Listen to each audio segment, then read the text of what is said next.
Y ahora la entrevista de Hechos AM con Manuel Burgos. Estamos ya en el día viernes, estamos cerrando una nueva semana de labores, la primera semana del mes de abril, y le estamos informando sobre esta situación de emergencia que está viviendo El Salvador en la zona de Los Chorros, específicamente en la carretera panamericana, que continúa cerrada. Pero vamos ya al espacio de la entrevista que tenemos para esta mañana. Hoy vamos a hacer, digamos, un alto en el camino para hablar y para hacer un análisis de las situaciones que están ocurriendo a nivel político, situaciones que están copando las agendas periodísticas. Pero pongamos algunos hechos en contexto para que tengamos idea de qué vamos a hablar esta mañana. Nos encontramos a poco menos de 2 meses para que se lleve a cabo el traspaso de mando de las autoridades de gobierno, acto que ha sido punto de discordia entre los representantes del sector político, pues mientras se decía que se realizaría en la Asamblea Legislativa, el presidente electo solicitaba que se llevara a cabo en un lugar abierto a la población.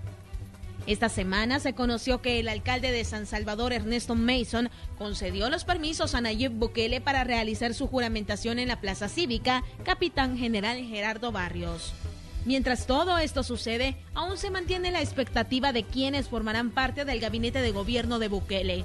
La semana anterior, el presidente electo informó que será hasta el mes de mayo que comience a revelar los nombres, pues aún se encuentra en proceso de selección.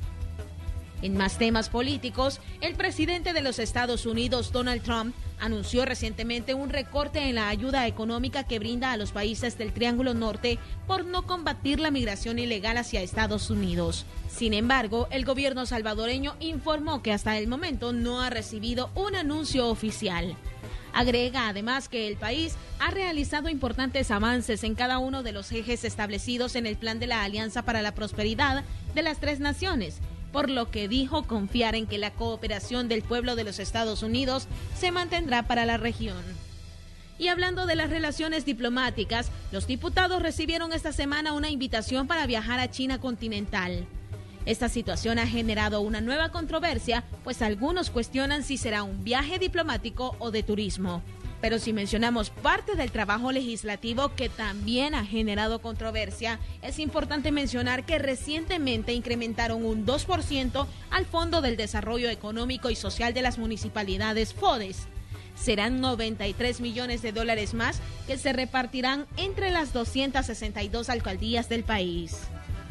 Muchos señalan esta medida como populista e incluso dicen que tendrá un impacto negativo a la economía si no se logra encontrar de dónde se obtendrán estos fondos.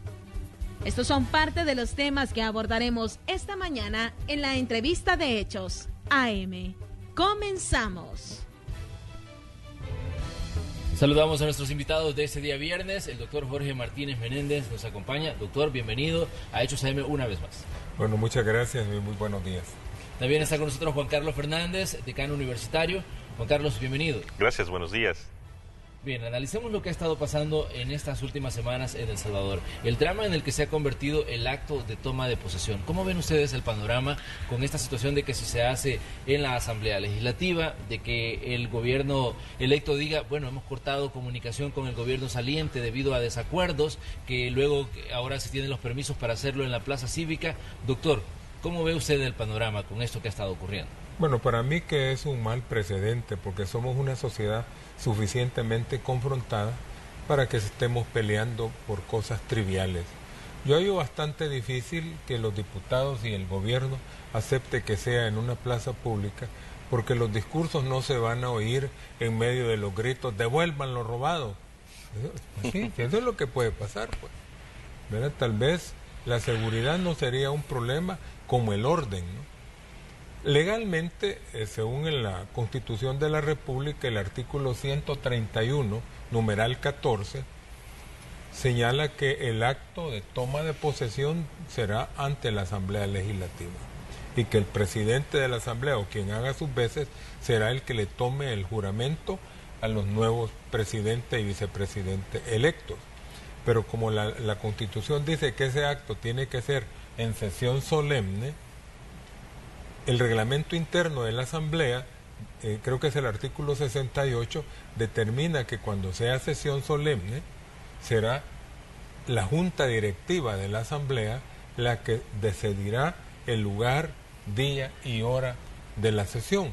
Así que la atribución legal es de la Asamblea Y yo me temo que ni el gobierno saliente ni los diputados van a querer irse a exponer a la plaza pública, porque ahí serían gritos ensordecedores, ¿verdad?, de devuelvan lo robado. Juan Carlos, ¿cómo ve el panorama? Y esto que parece pues una novela del que poco a poco hemos ido conociendo nuevos capítulos, ¿no?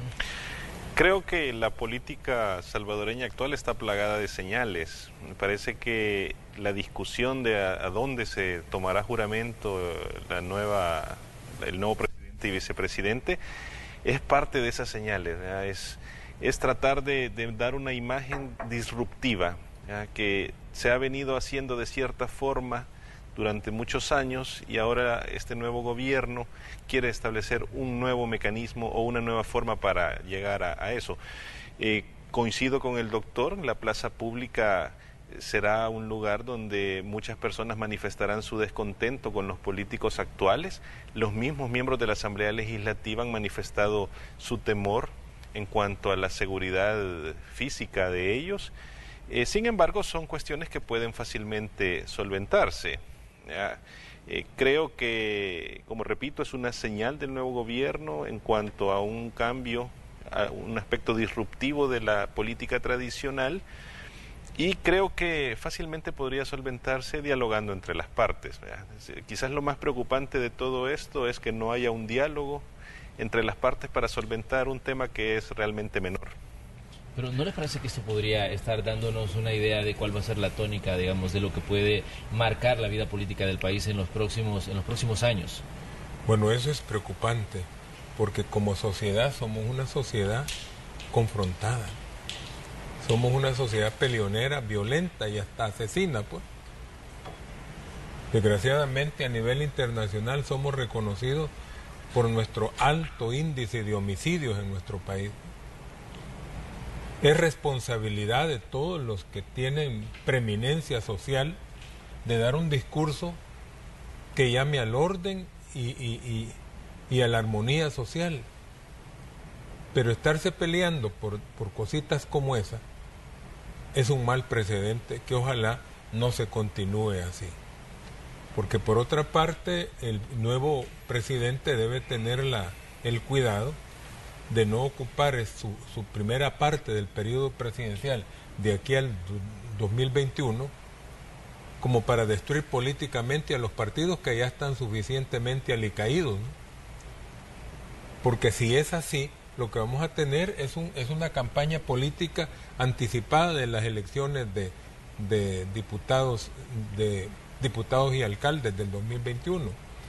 Es importante que el nuevo gobierno se dedique a gobernar, que se haga aquí, aunque sea por primera vez, política, porque aquí lo que se ha hecho es proselitismo. Doctor, pero ¿no perciben ustedes también un poco de recelo de parte del gobierno saliente hacia el gobierno entrante? Recordemos que Nayib Bukele pues tiene un antecedente de una relación con el FMLN. Esa relación se rompe cuando Nayib Bukele es expulsado del FMLN.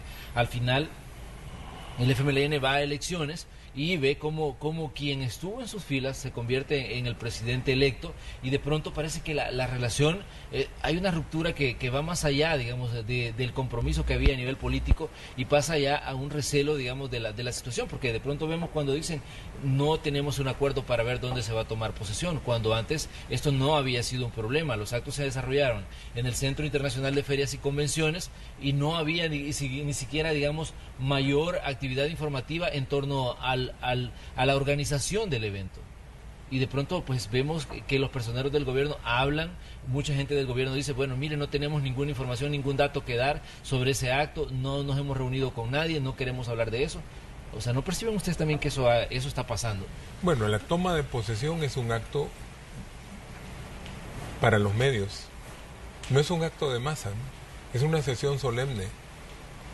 Y estar discutiendo sobre este punto lo considero yo inoficioso. Pero, y quiero darle un elemento de memoria más.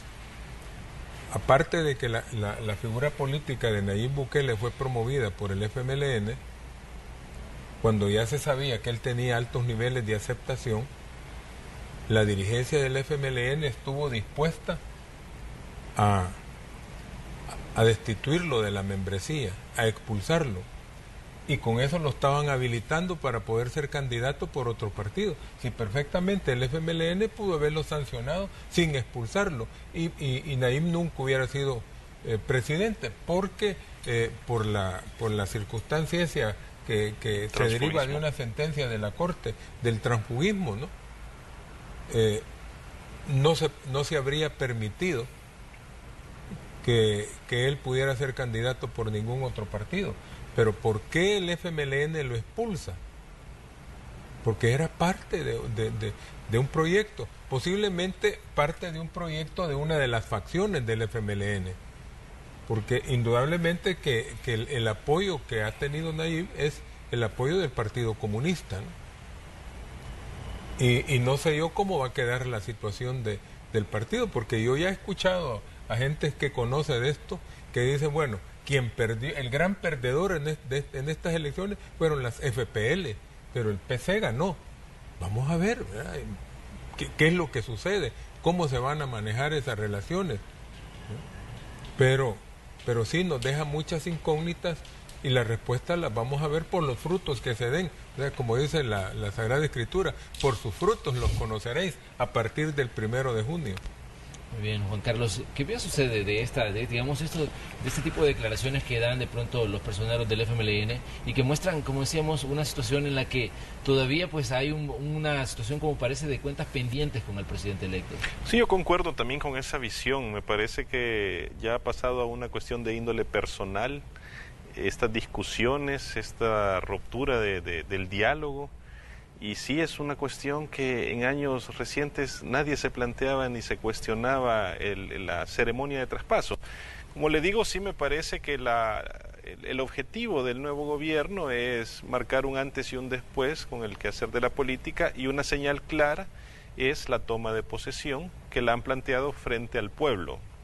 Esto también lo hemos visto en otros países que han ido modificando los lugares donde toma posesión el nuevo gobierno, y creo que va por ahí. Lo que creo más importante es que se retome el diálogo para un traspaso ordenado. Es importante que el actual gobierno entregue toda la información y que el nuevo gobierno pueda hacer también la auditoría necesaria. Eso creo que es fundamental y mucho más relevante que el tema de la toma de posesión, que eventualmente se llevará a cabo en la plaza pública como han establecido, y tendremos a los diputados ahí. Bien, ese es parte del panorama en cuanto a ese cambio de gobierno, ese relevo que se va a dar el día 1 de junio. Pero surgen también interrogantes. El gabinete de gobierno, el presidente electo ha dicho, será hasta mayo cuando comencemos a dar luz sobre quiénes van a estar en el equipo de trabajo del presidente Nayib Bukele. Él decía de que todavía no es momento de hablar porque están en el proceso de selección. Son cerca de 3.000 puestos de confianza, decía que había que seleccionar y estaban en eso. ¿Cómo ven ustedes el panorama? ¿Esto no genera, digamos, algún tipo de nerviosismo, considerando que estamos ya muy cerca del relevo y que no se sabe cómo va a funcionar el nuevo gobierno? ¿Cuál va a ser la visión que se le va a imprimir?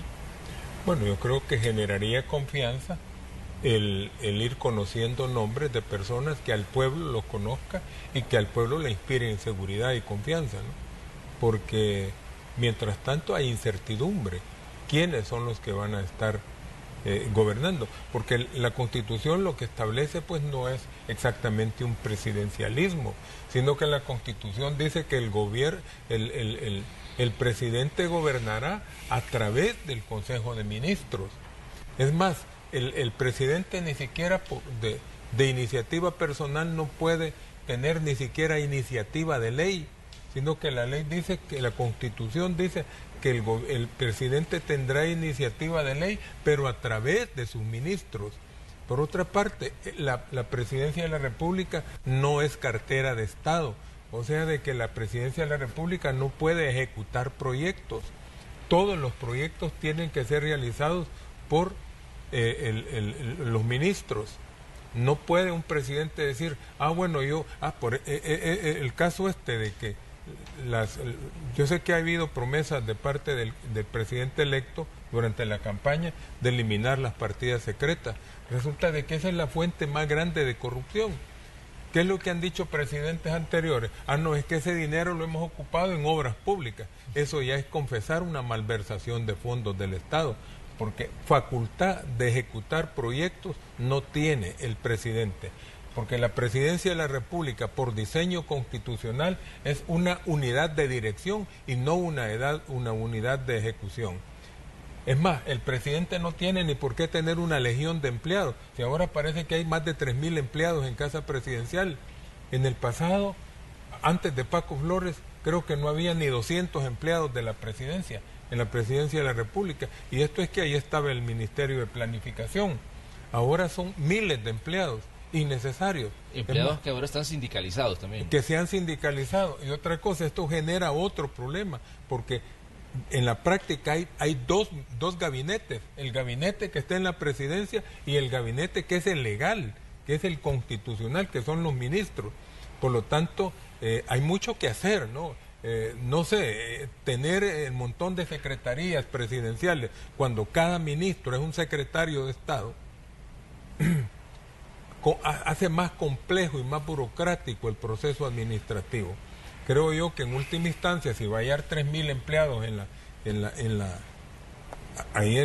la Presidencia de la República, hay cosas en las que hay necesidad de gente. Por ejemplo, cuidar los centros penales, que los pasen a los centros penales. No digo yo de internos, ¿no? Pero bueno, no sé si serán 3.000, porque ahora la moda es que cobran y no trabajan. O sea, son batallones cobran, ¿no? Pero sí hay mucha cosa que hacer, demasiada cosa que hacer. Juan Carlos, ¿qué piensa usted de que, por ejemplo, el presidente se quejaba, que decía de que durante los 10 años del FMLN no había existido un sindicato de Casa Presidencial y de pronto cuando llevan de salida se le otorga la personería jurídica? Y es que creo que tiene razón, porque en efecto uno de los principales retos que va a tener este nuevo gobierno, además de la pensiones, seguridad, es cómo va a gestionar el tema de del talento humano en el gobierno.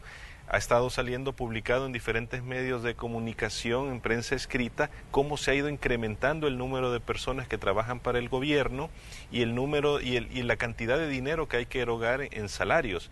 Y eso es preocupante, ¿no? Porque se habla de que el gobierno tiene mucha grasa, pero por otra parte también hay que reconocer que hay una serie de empleados que sí han trabajado y tienen el riesgo de perder su empleo. Es una gestión muy delicada y el hecho de que se estén sindicalizando también complejiza el problema. Me parece que no es adecuado en el actual gobierno el fomentar ese tipo de sindicatos, faltando muy pocos días para que finalice su periodo, pero sí es importante verificarlo, y eso está amarrado también con los funcionarios que el gobierno tiene que elegir, que ya decía el presidente electo, que son más de 3.000 funcionarios que tienen que seleccionar, y ahí está la oportunidad de ellos para seleccionar a aquellas personas por mérito. Y no pero ¿qué piensan ustedes respecto al tema este de que gente que está en el actual gobierno tenga, digamos, ilusiones de quedarse trabajando en la administración Bukele? Yo estaba leyendo unos datos que se estaban publicando estos días y decía que aproximadamente hay una buena cantidad de gente que está, digamos, de cabeza de autónomas o de cabeza de ministerios, diciéndole que ha tenido contacto con el presidente electo buscando quedarse. El caso, creo yo, que más ha saltado a la luz pública ha sido el de Hugo Martínez, que él decía que no podía trabajar con un gobierno que no tenían, digamos, compatibilidad en la forma de manejar la cosa pública. Sale la gente de Nuevas Ideas, dice que ellos en ningún momento le han ofrecido trabajo a Hugo Martínez, quien fue canciller durante las 2 administraciones del FMLN. ¿Qué piensan eso? ¿Debería o no debería, digamos, pensarse en dejar a alguien del actual gobierno, de la actual administración, para que trabaje con el nuevo presidente? Bueno, yo realmente no sé cómo va a ser el presidente electo, porque mucha de esa gente es la gente que trabajó en la fundación de Nuevas Ideas y que ha estado apoyando a Nuevas Ideas, ¿no? Gente, funcionarios altos de gobierno, voy a omitir los nombres, pero si aparecen ya en el nuevo gobierno los voy a decir, que estuvieron trabajando en la fundación del partido, Nuevas Ideas, y que estuvieron apoyando durante toda la campaña, siendo miembros del FMLN, pero en esta vez promovieron a Nuevas Ideas.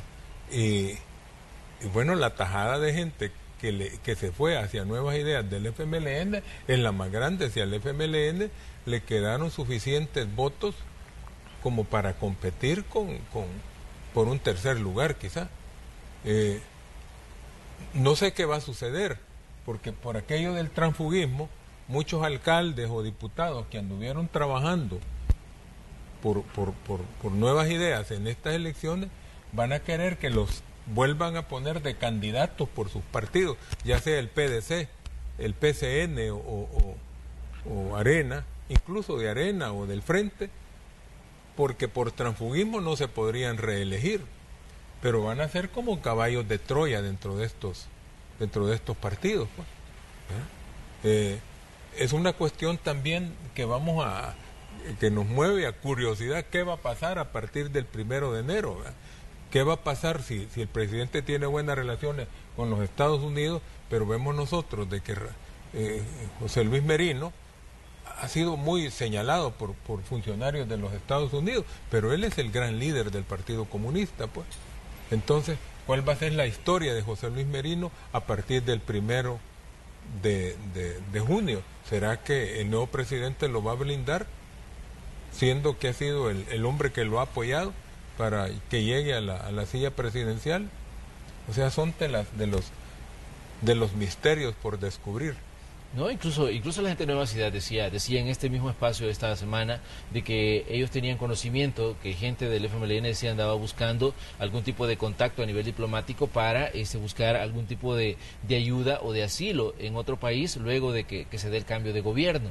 Eso ha sido parte de la discusión, y a eso se sumaba pues lo que decíamos de que hay gente que está interesada en continuar trabajando o trabajar con la administración Bukele. Pero la pregunta ¿es conveniente o no para la administración Bukele quedarse, digamos, con funcionarios, tal vez no de segundo nivel, sino cabezas de ministerios o de autónomas? Yo no creo que sea pertinente, ni siquiera profesional, que los funcionarios de más alto rango del actual gobierno estén proponiendo continuar en sus carteras. Creo que es importante que al menos los titulares sean cambiados por mérito y que también apoyen el proyecto del nuevo gobierno. Sí es importante igual reconocer que hay carteras que han tenido un mejor desempeño que otros, hay instancias del gobierno que son muy técnicas, que también es importante mantener todo ese bagaje que se ha ido acumulando durante todos los años, por lo tanto la evaluación debe de ser siempre basada en el mérito. Sin embargo, insisto que creo que es importante que haya un cambio en los principales titulares del Estado. Sí, definitivamente que eso da una expectativa a la que se maneja respecto a quiénes van a ocupar las diferentes carteras de Estado a partir del día 1 de junio, cuando se va a dar este relevo en el gobierno. Vamos a hacer una pequeña pausa comercial, pero le invitamos a usted a que siga con nosotros. Somos el espacio de la entrevista de Hechos AM. Hoy estamos haciendo un análisis de esos temas que están en las agendas periodísticas y que seguramente a usted le han llamado la atención también por la cobertura que hemos hecho como Noticiero Hechos y como Red Salvadoreña de Medios. Regresamos.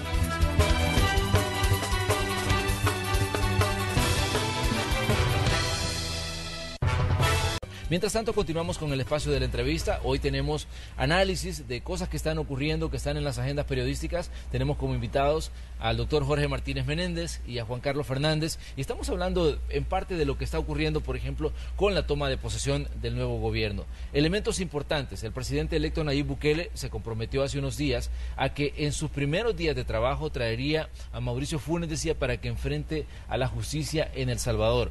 El presidente ya reaccionó, el presidente asilado, en este caso Mauricio Funes, el expresidente, reaccionó desde Nicaragua diciendo que esto es una decisión que le compete directamente al gobierno de Daniel Ortega. De hecho, ya se anunció también que ya llegó la solicitud de extradición.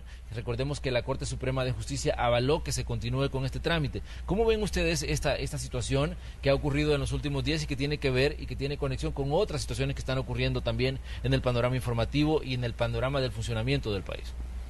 Bueno, fíjense que en este caso yo quisiera mencionar una decisión sabia de Andrés Manuel López Obrador. Él dijo: voy a combatir la corrupción, pero la acción de perseguir a los corruptos le corresponde al Procurador General de la Nación, o sea, al Fiscal General de la República. No soy yo fiscal para andarlos persiguiendo. Creo que si tenemos un presidente que a lo mejor le va a caer bien a la gente, pues, que se esté peleando, pero por ejemplo el expresidente Funes Es realmente una persona muy confrontativa y muy difícil de sacar del panorama. Es un buen peleador, y si se va a poner a pelear el presidente con Funes y a decir que lo va a traer, no, si es que si lo puede traer, si Ortega dice que sí. O sea, todo depende de la voluntad del presidente de Nicaragua, porque él tiene, digamos, casi el poder de decisión sobre las decisiones de la Corte Suprema de Justicia de Nicaragua. Entonces, hacer una afirmación de estas, pues, puede ser una afirmación que no la pueda cumplir, o a menos que ya hayan pláticas a nivel político. Porque, mire, yo soy abogado, entonces como abogado yo puedo pensar, bueno, como hay un montón de delitos por los cuales se le está procesando a Mauricio Funes, entonces la Corte de Guatemala, de Honduras y el gobierno de Honduras pueden decidir, bueno, por este delito vamos a mandarlo para El Salvador. Y resulta de que según las leyes, solo por el delito por el cual el gobierno aprobó extraditarlo, solo por ese se le puede juzgar. Y si es un delito de los menores, va a venir Mauricio Funes y en pocas semanas va a estar libre. Esa puede ser una posibilidad. O se podría hablar de que hay algún tipo, por ejemplo, hemos visto un acercamiento del presidente electo Nayib Bukele con las autoridades de Estados Unidos. Hemos visto reuniones con congresistas, con la embajadora, que ha estado, digamos, en una cantidad de actividades. ¿Se podría hablar también de algún tipo de presión que se podría ejercer de parte de Estados Unidos hacia el gobierno de Ortega para que entregue, en este caso, a Mauricio Funes? Definitivamente tiene que haber algo detrás, porque bajo las condiciones actuales la extradición no se miraba posible, dado que el gobierno de Ortega asiló a Mauricio Funes en un tiempo récord, y en efecto la división de poderes en Nicaragua es prácticamente inexistente. Los magistrados del máximo tribunal nicaragüense han sido siempre a favor de las solicitudes que ha hecho Daniel Ortega. Por lo tanto, el que el presidente electo Nayib Bukele manifieste que en los primeros 100 días traerá a Mauricio Funes a El Salvador, implica que hay otros temas que se están tratando que no son públicos. Evidentemente las relaciones públicas entre Ortega y los Estados Unidos no son positivas, pero eso no implica que Ortega no sea un hombre pragmático. Al final ha estado muchos años al frente del gobierno nicaragüense y ha sido capaz de mutar en sus posiciones en muchas oportunidades. Este caso podría no ser la excepción. Pero sí es importante saber cómo al final se va a traer, porque, como repito, bajo las condiciones actuales se mira completamente inviable la extradición, a menos que haya conversaciones detrás, considerando además que la alianza que había forjado Hugo Chávez a través del ALBA y de la cual Nicaragua era uno de sus principales integrantes se ha desmoronado. Por lo tanto, el gobierno nicaragüense se ha quedado sin mayores apoyos en la región. Así que una forma de congraciarse con Estados Unidos puede ser precisamente devolviendo a Funes a El Salvador. Bueno, y la situación del expresidente se complica un poco porque su suegro, el padre de Adam Michel Guzmán, la actual pareja del presidente, pues fue detenido en Costa Rica, y ya la Corte Suprema de Justicia de El Salvador decía que habían, por unanimidad, habían decidido ayer darle luz verde al proceso de extradición de esta persona desde Costa Rica hacia El Salvador. Y esto pues se viene a sumar a los procesos que se siguen contra del expresidente. Incluso Mauricio Funes decía desde Nicaragua que él no en ningún momento le había dado dinero a esta persona para que hiciera, digamos, todo lo que hizo. Se habla de gastos de cerca de $300,000 que esta persona en determinado momento no pudo justificar. A esto sumamos, bueno, una cantidad de situaciones que han ocurrido que tienen que ver con casos de corrupción en El Salvador. La insistencia, por ejemplo, del presidente electo en poner una comisión contra la impunidad. Las CICIES, que se ha vuelto, digamos, un tema muy común. ¿Qué piensan ustedes que, digamos, que el trabajo que podría lograr el presidente a través de una comisión como esta, con las CICIES? Bueno, el tema de las CICIES es un tema interesante, ¿no? Y entiendo yo que el presidente electo le está apostando bastante a eso, a raíz de que, incluso las noticias que tenemos, que la licenciada Telma Aldana, la ex fiscal general de Guatemala, que fue la que participó de la CICIG en Guatemala, está aquí trabajando con el presidente electo en el tema de una comisión investigadora para El Salvador. Definitivamente eso tiene que pasar por la Asamblea Legislativa y bueno, no podemos decir nosotros que no sería conveniente totalmente, porque hay que fortalecer nuestra capacidad investigativa.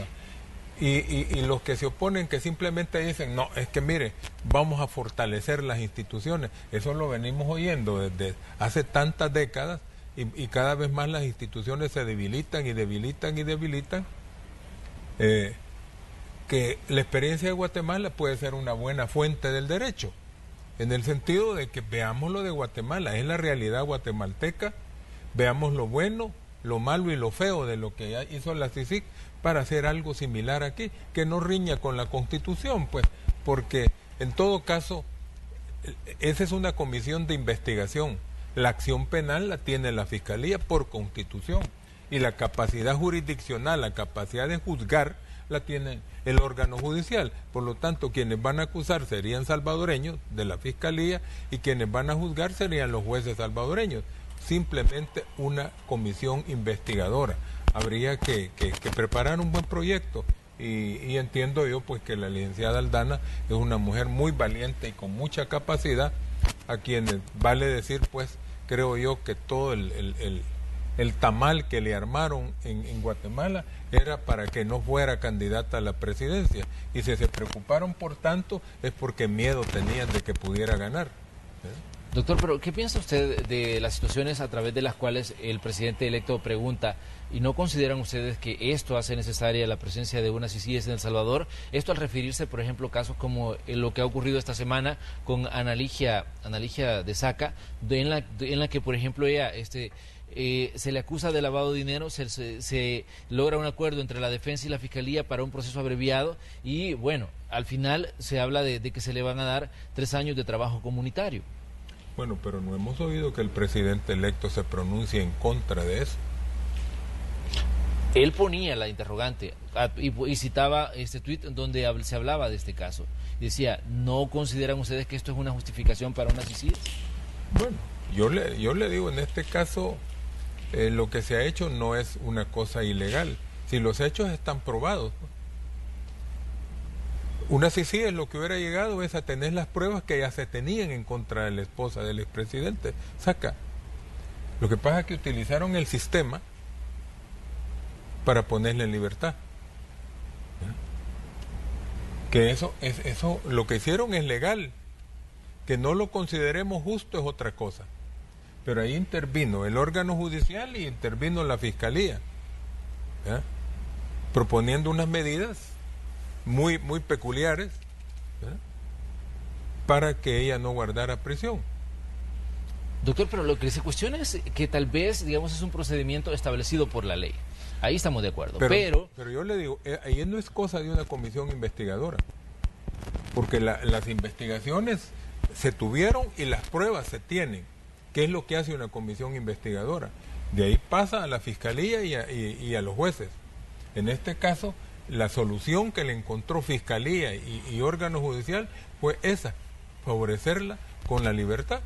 Pero ¿no consideran ustedes que esto afecta, digamos, el trabajo de Raúl Melara? Porque ya incluso cuando estaba Douglas Meléndez como fiscal general de la República, se había hablado del proceso abreviado y él al final no lo aceptó. Raúl Melara lo acepta y al final pues queda la fiscalía queda en el entredicho, digamos, ante la opinión pública por haber aceptado este tipo de procedimientos que, como decía el doctor, si bien digamos la ley lo permite, pero ante la opinión pública, digamos, es una avalancha de críticas las que se ha venido por el tipo de procedimiento y por la acusación y por el tipo, digamos, de sanción que se le pone a una ex primera dama. Es que en efecto este caso en particular viene a fortalecer la postura de aquellos que requieren unas CICIG. Comparto completamente con el doctor de que ha sido legal el procedimiento, mas sin embargo hay una sensación de impunidad y de injusticia entre la población que ha llevado a que se pronuncien por una instancia autónoma internacional que de verdad tenga efectos sobre la lucha contra la corrupción. Obviamente una CICIES tendría que estar autónoma, no puede depender del gobierno, y creo que el caso de Guatemala ha sido ejemplarizante. La CICIG, mientras funcionó, gozaba de alta estima por los guatemaltecos. Me parece que era la institución que mejor evaluada salía, y cómo se manejó en Guatemala el tema de la CICIG refleja los altos niveles de corrupción que hay en el país. Cómo se está manejando también el tema de Aldana en su candidatura presidencial refleja también esos altos niveles de corrupción, y es algo que en El Salvador debemos de estar atentos. No podemos pensar que no es algo que pueda recrearse en el país. Así que, más allá si estamos o no de acuerdo con el tema de las CICIES, es un elemento que el nuevo gobierno ya ha planteado que va a luchar para que se instale, y casos como el de Ana Ligia de Saca hacen que la población esté de acuerdo con ese tipo de medidas. Pero ¿qué piensa también con la decisión que toma la Corte Suprema de Justicia a la hora que decide de que no se puede investigar casos de presunto enriquecimiento ilícito más allá de los 10 años? E incluso, bueno, hay situaciones en las que se cuestiona el mismo trabajo de la sección de probidad, en la que se dice que hay muchos casos que posiblemente prescriban porque no se tiene la capacidad para investigarlos actualmente. Mira, eso de los 10 años es un dogma de los políticos. Efectivamente, perseguir penalmente a los corruptos prescribe a los 10 años. Pero la prescripción extintiva de la responsabilidad civil es a los 30 años. O sea, de que si penalmente ya no se les puede meter a la cárcel, civilmente sí se les puede embargar los bienes de los cuales se favorecieron mientras estuvieron en el poder. Que la Corte diga, bueno, porque ya van a transcurrir los 10 años, vamos a dejar de investigar, eso es como que si todo estuviera atado a la ley penal, ¿verdad? Pero mientras no se reforme la Constitución, los delitos prescriben de corrupción a los 10 años, pero la responsabilidad civil prescribe a los 30 años. Por lo tanto, decir que ya no se van a investigar, no hay prescripción todavía. En la parte de responsabilidad civil, de devolver lo robado, para decir lo que estamos en moda como país, ¿verdad? Eso prescribe a los 30 años, no a los 10. Entonces, no me parece correcto lo que ha decidido la Corte, ¿no? Es como seguir con la tradición de los políticos de decir, son 10 años y se prescribe. No, prescribe la acción penal, pero la acción civil no prescribe. La capacidad de que devuelvan lo robado, la acción legal para que devuelvan lo robado, prescribe a los 30 años. Juan Carlos. La decisión de la Corte lo que refleja es o falta de voluntad o incapacidad del Estado para combatir los delitos de corrupción. Ya lo decía el doctor claramente, la acción penal prescribe a los 10 años, pero la civil a los 30. Por lo tanto, debería de continuarse investigando a aquellas personas que están señaladas en ese aspecto. Y nuevamente, este tipo de señales que manda la Corte, aunque sean legales, no son del agrado de la población y se mantiene esa percepción de impunidad en el país.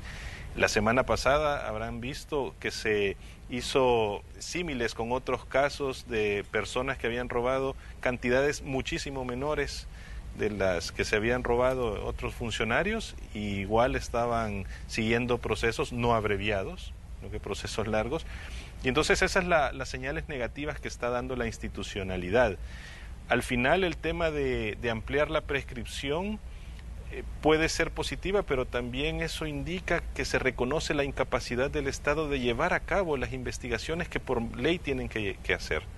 Bueno, esos casos los podemos citar, los casos con los que se hacían las comparaciones, sobre todo en las redes sociales, que el tema explotaba y había pues toda una avalancha de cuestionamientos y de críticas a lo que estaba pasando. El caso de 2 personas que fueron detenidas por haberse robado como $40 en carne, en productos de un supermercado, esto decían, y las personas fueron capturadas y fueron presentadas y daban incluso hasta declaraciones ante la prensa, detenidos por haber robado $40 en carne. El otro caso era el de... Y los condenaron a 5 años. Y de una persona que encontraron con 2 plantas de marihuana que podría incluso, decían, que pasar hasta 10 años en la cárcel.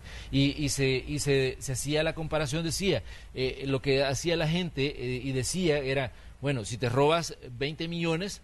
te van a dar trabajo comunitario, pero si te robas $40 en carne o tenés 2 plantas de marihuana, te vas a ir a estar por lo menos 8 a 10 años en prisión. Ese es el comparativo y eso es lo que queda en el imaginario público, la situación de cómo la justicia de pronto, digamos, es dispar a la hora de juzgar estos casos. Sí, y esto es interesante porque esta es la historia nuestra, ¿no? Pero un nuevo gobierno, a partir del 1 de junio, los funcionarios electos van a estar ocupando la silla del observado y del criticado. Y sobre todo que las esperanzas, las expectativas de muchos que han apoyado a los funcionarios electos está en que estos van a resolver todo, pues. Y la gente va a esperar soluciones. Y si no hay soluciones, va a venir el desencanto y va a desaparecer ese primer amor. ¿Qué va a suceder después? Porque con andar persiguiendo, o sea, con un presidente metido a policía o a fiscal, por un tiempo va a ser un circo que le va a gustar a la gente. Pero después la gente va a decir, bueno, pero ¿en qué me beneficio yo con esto? Por eso es interesante y es buena la aproximación de López Obrador con los gobiernos de este triángulo norte, ¿no? Porque López Obrador está dando pasos muy, muy, muy sabios, ¿no? Como decir, no soy el fiscal, no tengo por qué andar persiguiendo yo penalmente a los exfuncionarios corruptos, sino que lo haga el Procurador General de la Nación. Pero yo, mientras tanto, voy a combatir la corrupción. Combatir la corrupción es, como lo hemos mencionado ya antes aquí, es cerrar el arca abierta. Es cerrar el hueco por donde los ratones se meten a robarse el queso.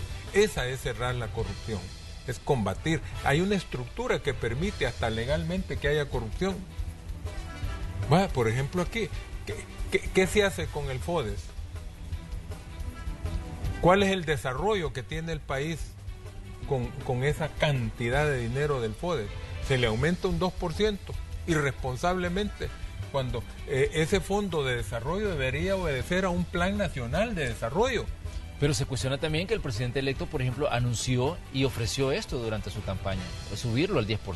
Pues sí, él ofreció un montón de cosas, el aeropuerto más grande del mundo en la Unión, en fin, una cantidad de cosas que son expectativas de la gente. Ya los de Aguachapán están esperando una autopista que pase desde Aguachapán hasta no sé dónde, y en fin, son cuestiones con las que tendrá que lidiar la nueva administración. Desde luego, hay un periodo de romance con el pueblo, ¿no? 100 días, se estiman. Esos son 100 días. Habrá que ver qué pasa en los 100 días, ¿no? Claro, en 100 días que traigan a Funes, los problemas del pueblo no se resuelven con eso. No se resuelven con eso. Y si lo van a traer, pero lo van a traer porque ya está preparado el tamal de traerlo para que salga rapidito. Porque hay una cosa, se ata al país. En el momento en que se aprueba una extradición por X delito, no se le puede procesar por otro delito que no sea por el cual fue extraditado. Y uno de los últimos delitos es evasión de impuestos. 85,000 $5,000 por ahí, una cantidad. Imagínese que lo extraditan por eso y viene él y dice, vaya, aquí está la plata. Afuera. Y ya no se le puede perseguir más. Bueno, Juan Carlos, cerramos con su comentario. Yo creo que el tema del FODES conceptualmente es bueno porque apoya la descentralización y el desarrollo. El problema es que el incremento al FODES no establece mecanismos de auditoría de cómo se van a utilizar esos fondos. Creo que ese es uno de los principales elementos para ser detractores de cómo se hizo el proceso. El momento en el que se hizo también el incremento no es el adecuado. Creo que las finanzas públicas no lo soportan. Pero principalmente el problema es cómo se va a utilizar esos fondos y no hay mecanismos eficientes para auditarlos. Ese es otro de los grandes retos que tiene el nuevo gobierno. Coincido también con el tema de la luna de miel. La población al final esperará resultados, así que espero que en los primeros 100 días haya grandes propuestas que puedan dar esa sensación y permitirle al gobierno tener el oxígeno suficiente para llegar a las siguientes elecciones de alcaldes y diputados. Bueno, de aquí al 1 de junio todavía tenemos tiempo para seguir haciendo un análisis. Seguramente van a surgir nuevos elementos en este proceso y este camino que nos va a llevar a ese relevo de la administración Sánchez Serén a la administración Bukele. Esperamos contar con su presencia siempre para que vengan y conversen con nosotros y con nuestra audiencia sobre, bueno, estas situaciones que forman parte de la vida del país. Gracias, doctor Jorge Martínez. Bueno, muchas gracias. Buen día a todos. Y el sentido pésame para todos aquellos de mi generación entristecidos por el amigo que se nos fue, ¿verdad? Alberto Cortés. Así es. También, Juan Carlos, gracias por estar aquí. No, gracias. Es un gusto siempre estar con ustedes.